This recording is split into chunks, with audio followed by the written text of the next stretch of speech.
Welcome to São Paulo, the largest city in the southern hemisphere. It's a city that never sleeps, constantly buzzing with life, ambition, and opportunity. However, it didn't start out this way. For most of its history, São Paulo was a small, insignificant town, and it wasn't even supposed to exist. To understand São Paulo's rich history, we need to go to the city center. Here you'll find a cultural landmark, the Pátio do Colégio. When Brazil was first being colonized, the most important towns were usually located along the coastlines. São Vicente was the most prestigious settlement in what would become São Paulo, but tall ridges blocked access to settlement inland. However, a few men were on a mission. Jesuit priests set out inland. Among these men were Manuel da Nóbrega and canonized Saint José de Anchieta. Their goal, to convert indigenous peoples and create a new settlement deep in Brazil's unexplored territory. This mission would be located between the Tamanduateí and Anhangabaú rivers, which still play a significant role in the modern metropolis. São Paulo would become the city it is today with the rise of the coffee plantations. São Paulo is strategically located between the coffee plantations and the port of Santos. As so the coffee boom fueled economic growth, the city began to industrialize and urbanize, setting the foundation for its meteoric rise in the 20th century. Then the city just kept growing. São Paulo's economy diversified, attracting workers and immigrants from all over the world, making it the multicultural metropolis it is today.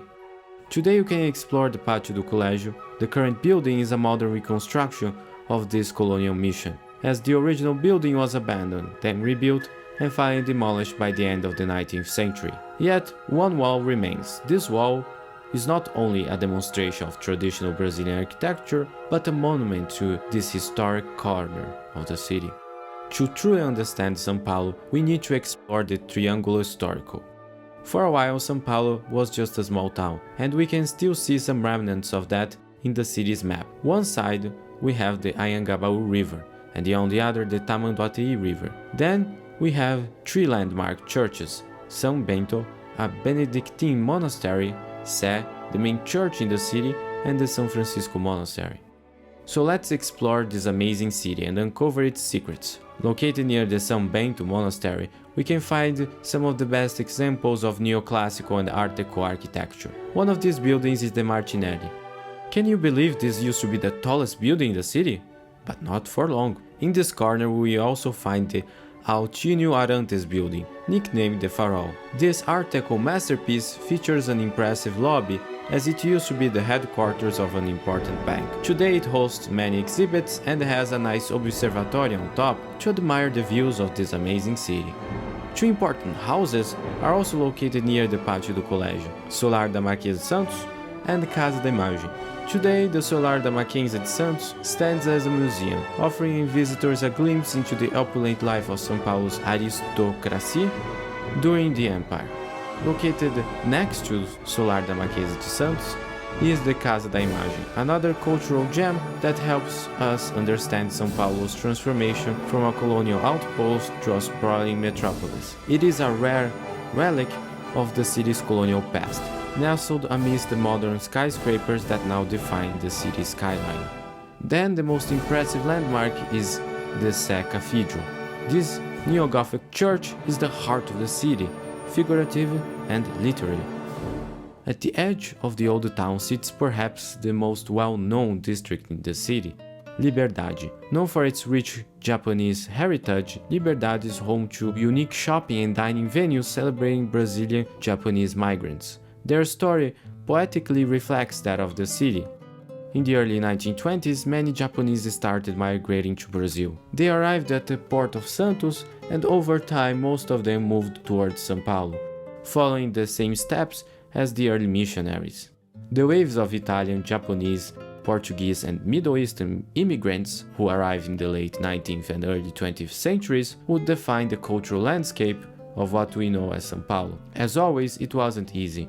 Many suffered from outright discrimination and hatred, amplified by World War II. Thankfully, today this culture is celebrated here in Liberdade.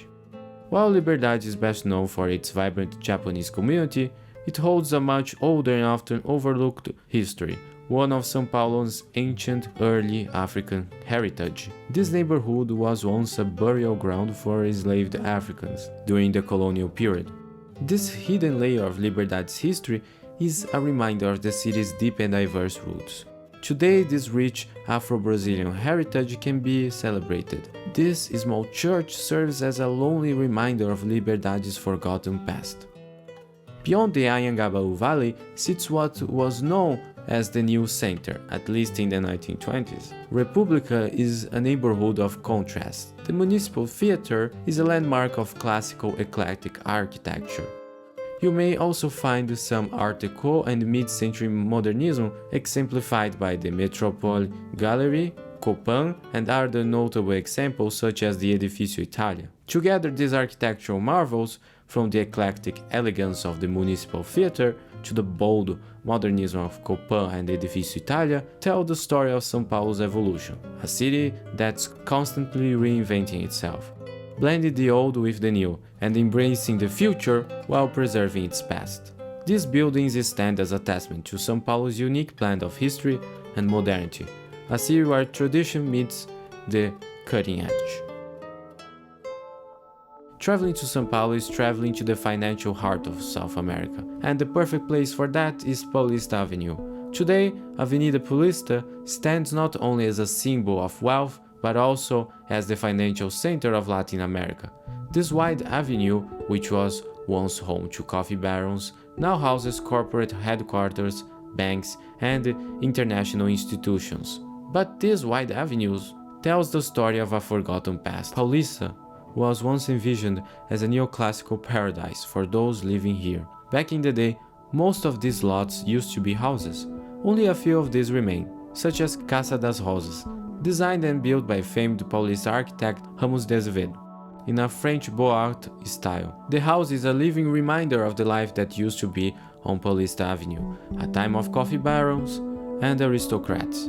More of this forgotten past can be seen in Praça Alexandre de Guzmão. This somewhat forgotten city square features a monument from a time long gone, a classical rotunda.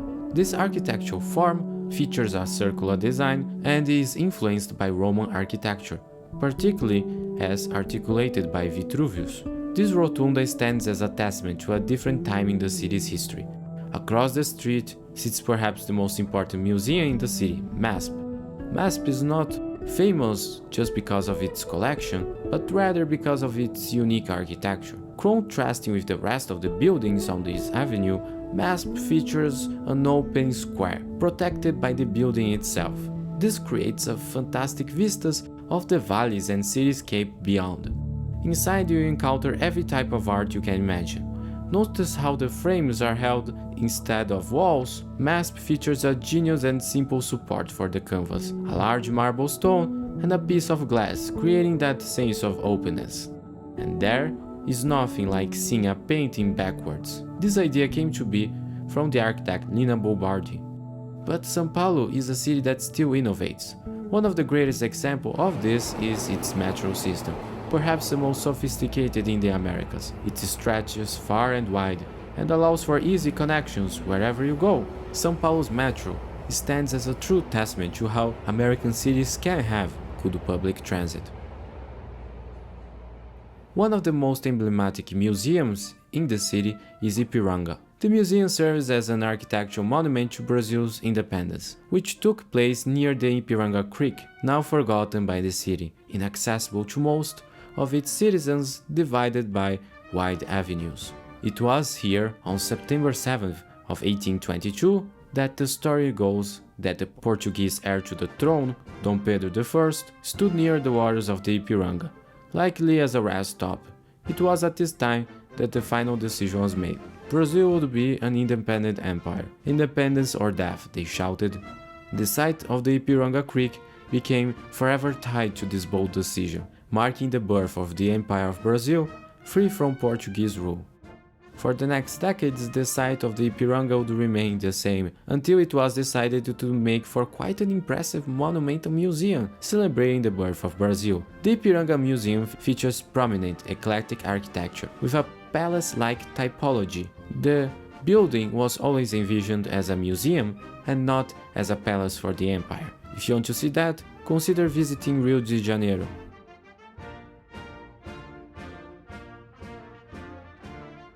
São Paulo is a city of invention, of gastronomy and of culture, a city of forever change, and a place that greatly emphasizes this is Cidade Matarazzo. Built on the site of a former historic building complex, it has turned into a modern cultural and commercial center. It's a perfect reflection of how São Paulo continues to innovate while respecting its past. What was once a rundown hospital is now a vibrant symbol of São Paulo's reinvention, proving that this city is forever evolving. São Paulo's story is far from over. As one of the world's largest and fastest growing cities, it continues to be a place of ambition, reinvention, and endless opportunities. From its humble beginnings to its current status as a global megacity, São Paulo is a city that never stops evolving. Whether you're here to explore its rich history, marvel at its architectural wonders, or dive into the cultural diversity, São Paulo is a city that will forever surprise you. Thank you for joining me on this journey through São Paulo. Now it's your turn to discover this hidden gem.